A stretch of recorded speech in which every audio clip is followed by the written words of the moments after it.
तो स्वागत है आपका हमारी वीडियो में। और इस वीडियो में मैं एक ऐसी चीज़ को एक्सप्लेन करने की कोशिश करूँगा जो मेरे लिए खुद बहुत कॉम्प्लेक्स है और शायद मैं इतने अच्छे से डिलीवर ना कर पाऊँ, बट मैं कोशिश पूरी करूँगा कि मैं इसे कैसे डिलीवर करूँ ताकि मैं समझा सकूँ। मेरे को लगता है ये कहीं न कहीं यूट्यूब पे जो वीडियोज़ हैं उसमें गैप है, तो मैं पूरा करने की कोशिश करूँगा, बट मैं खुद अभी बिगिनर स्टेज पे हूँ, तो मैं समझाने की कोशिश करता हूँ कि कैसे मतलब एक कॉम्प्लेक्स सिस्टम को बनाना होता है।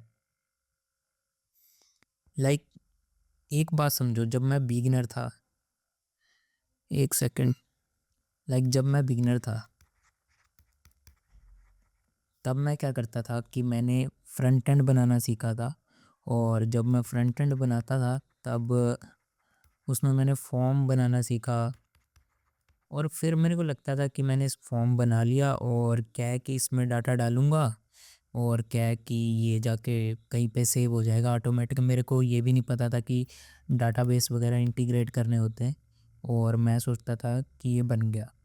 लेकिन क्या है कि वो इंजीनियरिंग नहीं थी, जस्ट HTML CSS मैंने सीखा था और मैं उसे इम्प्लीमेंट कर रहा था। ये सब सीखने के बाद एक दिन मेरे को पता लगता है कि नहीं, ये क्या है कि डाटाबेस इंटीग्रेट करके हमें वैल्यू स्टोर करवानी पड़ती है कहीं पे। और मैं उससे पहले ये भी नहीं सोच पा रहा था कि वैल्यूज़ जा कर रही हैं, फ्रंट एंड से मैं डाल रहा हूँ तो मेरे को लगता था हाँ कहीं पे तो सेव हो रही है। उसके बाद मैंने डाटाबेस इंटीग्रेट करना सीखा और कहीं ना कहीं मैं फुल स्टैक बनाना सीख गया। बैकएंड भी किया मैंने, जहाँ पे ऑथराइजेशंस वगैरह मैंने बनाई, उसकी APIs बनाई, और फिर मेरे को लगने लग गया कि काफ़ी चीज़ें मैंने सीख ली हैं। और देखो, मेन चीज़ मिस्टेक हम यही करते हैं क्योंकि हम जाते हैं यूट्यूब से वीडियोस देखते हैं। मैंने भी ट्यूटोरियल देखे थे और वहीं से चीज़ों को बनाना सीखा था कि कैसे चीज़ें काम कर रही हैं एक्चुअली में, कैसे मतलब फ्रंट एंड से बैक एंड में रिक्वेस्ट मार रहे हैं। यहाँ तक तो देखो ठीक था, बट अब देखो जो कॉम्प्लेक्स इंजीनियर की तरह मतलब मेरे को लगता है, देखो मैं उतना हाई लेवल का नहीं हूँ। मैं एग्जैक्टली बोल रहा हूँ इस बात को कि मैं अभी खुद एक बिगनर स्टेज पे हूँ, लेकिन मैं बताना चाहता हूँ कि हमें चीज़ों को कैसे सोचना होता है। और ये मेरे को कहीं न कहीं यूट्यूब पे हर एक वीडियो में ये चीज़ की कमी लगी कि कोई ये चीज़ नहीं बता रहा कि हमें सोचना और चीज़ों को समझना कैसे है, जो कि मेरे ख़्याल से कंप्यूटर साइंस इंजीनियरिंग में काफ़ी ज़्यादा ज़रूरी है। उसके बाद कल मैंने एक कल नहीं, हो गया मेरे को काफ़ी टाइम। मैं बना रहा था एक पासपोर्ट फ़ोटो मेकर।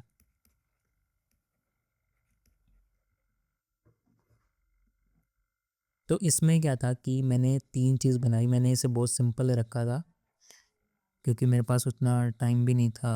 तो देखो मैंने एक HTML फ़ाइल बनाई जो कि बेसिकली मेरा UI था, और इस चीज़ में मैं बहुत बैड इंसान हूँ। मतलब मेरी UI उतनी अच्छी नहीं है, तो ये बैड कैटेगरी की चीज़ है और ये मैंने जनरेट भी AI से करवाया है।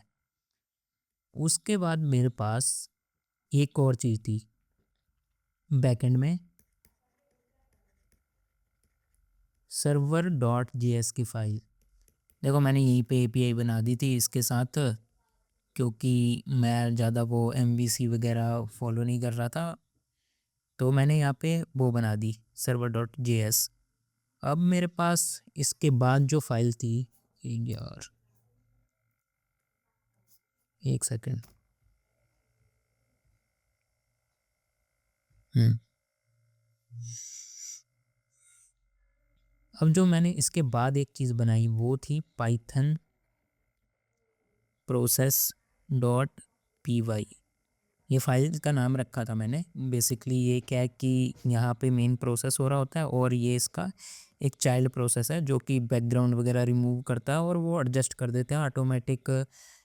कोई भी इमेज डालो, मान लो तुमने अपने ऊपर से लेकर नीचे तक की फ़ोटो डाल दी, वो क्या करेगा कि तुम्हारे फेस को डिटेक्ट करके और पर्टिकुलर तुम्हारे फेस की पासपोर्ट साइज़ फ़ोटो बनाएगा। तो ये था चाइल्ड प्रोसेस।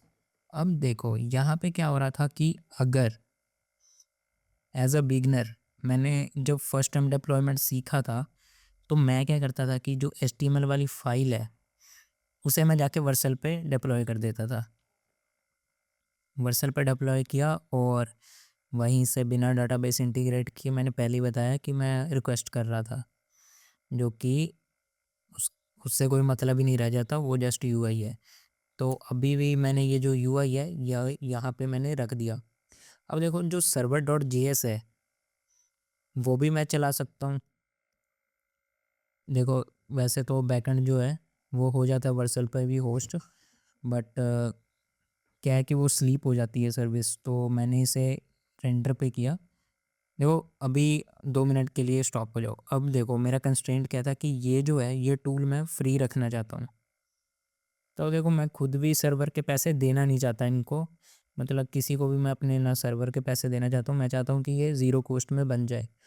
तो ये सारी चीज़ें क्या है, ये सारी चीज़ें हमें हमेशा ध्यान रखनी है किसी भी चीज़ को। देखो जब कंपनी में काम करोगे तुम्हारे पास पैसा है, तुम इन्वेस्ट करोगे, लेकिन इन सब चीज़ों को मैं कंस्ट्रेंट में काउंट कर रहा हूँ। अब देखो मेरे पास पैसा नहीं है, मेरा बजट ज़ीरो है। तो अब देखो रेंडर पे मैं जाऊँगा तो वहाँ पे मेरे को शायद 512 MB तक की वो मिल जाती है स्टोरेज टाइप। और वर्सल पे तो चलो मेरा जाएगा ही फ्रंट एंड, उसकी कोई दिक्कत नहीं है। अब देखो अब मेरे पास यहाँ पे आता है सबसे बड़ा कंस्ट्रेंट। अब देखो 512 MB में अब मान लो मैंने सर्वर को होस्ट कर दिया, और देखो जो पाइथन वाली फाइल है ना वो तो तुम चलाने की सोचना मत रेंडर पे। 512 MB में ये चीज़ तो नहीं चलेगी। इसे हमें कहाँ पे डालना पड़ेगा, ये आई थिंक हगिंग फेस या और कोई सर्विस मैं देखूंगा। पहले मैंने किसी चीज़ पे किया था, अब मेरे को याद नहीं आ रहा, आई थिंक स्ट्रीमलेट था, बट वहाँ पे भी सर्विस स्लीप हो जाती है। इसे हम बाद में देखते हैं, अभी के लिए इतना समझो। अब देखो जब 512 MB स्टोरेज है, अब यहाँ पे मान लो मल्टीपल यूज़र्स आ गए और रिक्वेस्ट मार रहे हैं। मल्टीपल यूज़र आए, उन्होंने क्या किया, बार्डिंग कर दी भाई रिक्वेस्ट की। अब क्या होगा कि 512 MB में जो रिक्वेस्ट है वो मल्टीपल रिक्वेस्ट जब तुम करोगे ना, तो वो क्या होगा कि पाइथन की जो प्रोसेसिंग है उसे क्या करेगी, एक्सेस करने की कोशिश करेगी। मान लो तुम एक फ़ोटो अपलोड कर रहे हो, एक सेकंड हम दूसरी स्लाइड पे जाके समझते हैं इसको। अब देखो हम कहाँ पे थे कि मल्टीपल यूज़र आए, ठीक है, मल्टीपल यूज़र्स, इन्होंने क्या किया, रिक्वेस्ट रिक्वेस्ट रिक्वेस्ट, बहुत सारी रिक्वेस्ट आने लगी। अब मेरे पास कंस्ट्रेंट क्या है कि 512 MB है। 512 MB में ये क्या है कि जब एक्सेस करना शुरू करेंगे, जो पाइथन डॉट प्रोसेस py मैंने फाइल बनाई है उसको एक्सेस करने की कोशिश करेंगे, तो क्या होगा कि ये क्रैश हो जाएगा, ये काम ही नहीं करेगा सर्वर पे, क्योंकि इतने सारे यूज़र आ गए, ठीक है, और एक कोई उसे एक्सेस करने की कोशिश कर रहा है। पहले ही हमारे पास कंस्ट्रेंट है। तो मैंने इसका सोल्यूशन क्या निकाला था कि मैं एक क्यू बनाऊंगा, और यहीं पे जो डाटा स्ट्रक्चर एंड एल्गोरिदम है ना वो आ जाती है पिक्चर में। तो देखो अगर मैंने डाटा स्ट्रक्चर एल्गोरिदम वगैरह नहीं पढ़ा होता तो मेरे को ये पता नहीं लगता कि मैं क्यूज़ वगैरह को कैसे यूज़ करता हूँ। देखो अब क्यू है ना, ये क्या करेगी कि यहाँ पे मान लो एक रिक्वेस्ट, दूसरी रिक्वेस्ट, तीसरी, जितनी भी है, ठीक है, मल्टीपल रिक्वेस्ट हो सकती हैं। अब मैं क्या करूँगा कि अगर मेरे पास कमी है तो मैं क्या करूँगा कि एक रिक्वेस्ट पहले, शिट, एक सेकेंड,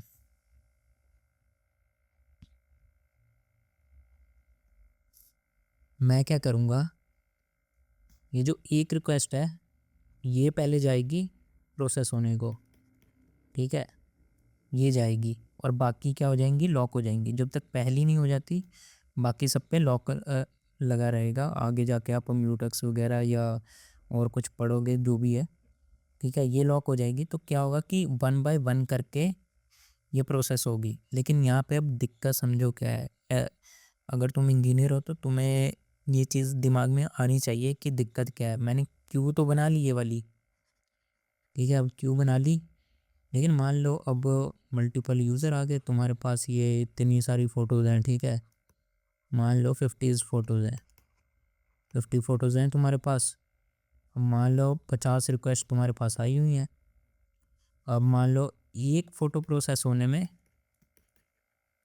एक फ़ोटो प्रोसेस होने में तुम्हें लगभग 7 सेकंड लग रहे हैं।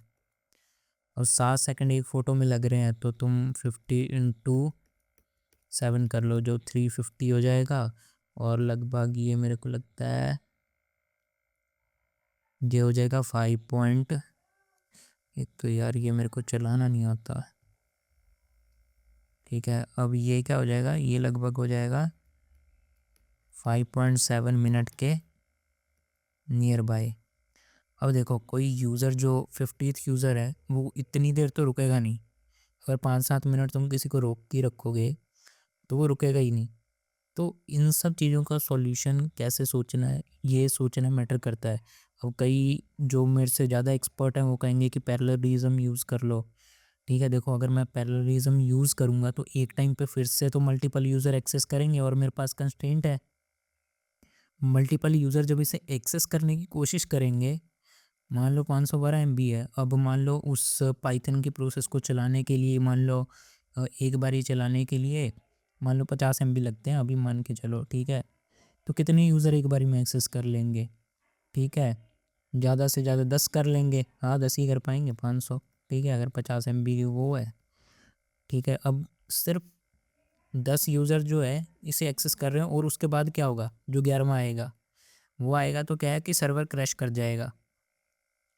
सर्वर क्रैश हो गया तो यही जो है ये मेन दिक्कत है। इसी को तुम्हें सोचना है कि इसको सॉल्व कैसे करना है। देखो अभी मैं खुद इसको सॉल्व करने की कोशिश कर रहा हूँ। देखो दूसरे तरीके भी हैं। अगर मैं जैसे ये पाइथन प्रोसेस वाली फाइल है, इसकी जगह कोई और लाइब्रेरी यूज़ कर दूँ जेएस की, जो यूज़र के ही ब्राउज़र में खुद डाउनलोड होके फ़ोटो को प्रोसेस कर दे।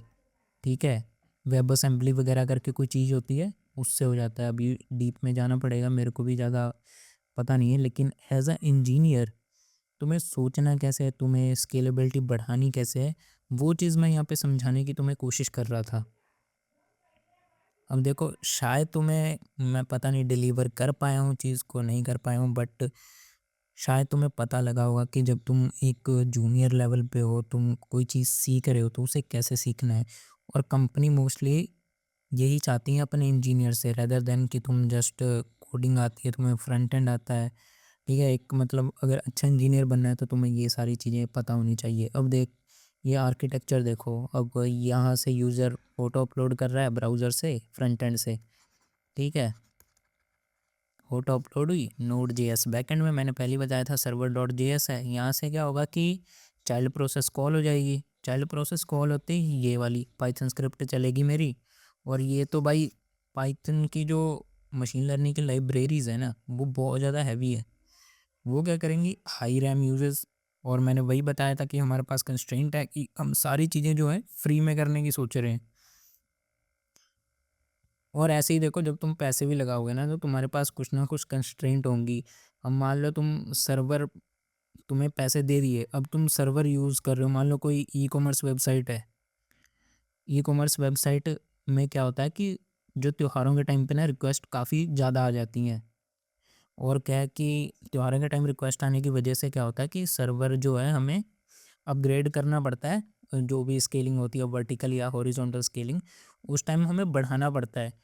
और मान लो अब नॉर्मल डेज है, अब उस टाइम भी सर्वर की कॉस्ट को बढ़ा के रख रहे हैं, तो उसकी क्या ज़रूरत है, वो तो हमारा पैसा खा रही है ना। तो इसी चीज़ को कैसे मैनेज करना है, ये सारी चीज़ें होती हैं इंजीनियरिंग। और मैं चाहता हूँ, देखो एक दिन में एक्सपर्ट तो नहीं बन सकते, मेरे को खुद ये फिगर आउट करने में काफ़ी टाइम लग गया। मैं पहले जाता था सिर्फ कोड करता था, एपीआईज बनाता था एंड थिंक लाइक मैं ही इंजीनियर हूँ। बट मुझे लगता है इंडिया में ये सब चीज़ों की कमी है। देखो सिस्टम डिज़ाइन डायरेक्ट जाके पढ़ोगे तो आ जाएगा, पर मैं चाहता हूँ कि जो क्रिएटर है लाइक जो डीएसए वगैरह भी पढ़ाते हैं वो कुछ रिलेट करके पढ़ाए ना, तो फिर मेरे को लगता है कि इंडियन एजुकेशन जो है चेंज होगा और मतलब काफ़ी चीज़ें पता लगनी शुरू होंगी। हम एक्चुअली में क्या है कि डेवलपर बने रहे हैं रेदर देन इंजीनियर, और मेरे को लगता है इस पे इम्प्रूवमेंट होना बाकी है। तो थैंक्स गाइस, आज की वीडियो में इतना ही, मिलते हैं नेक्स्ट वीडियो में।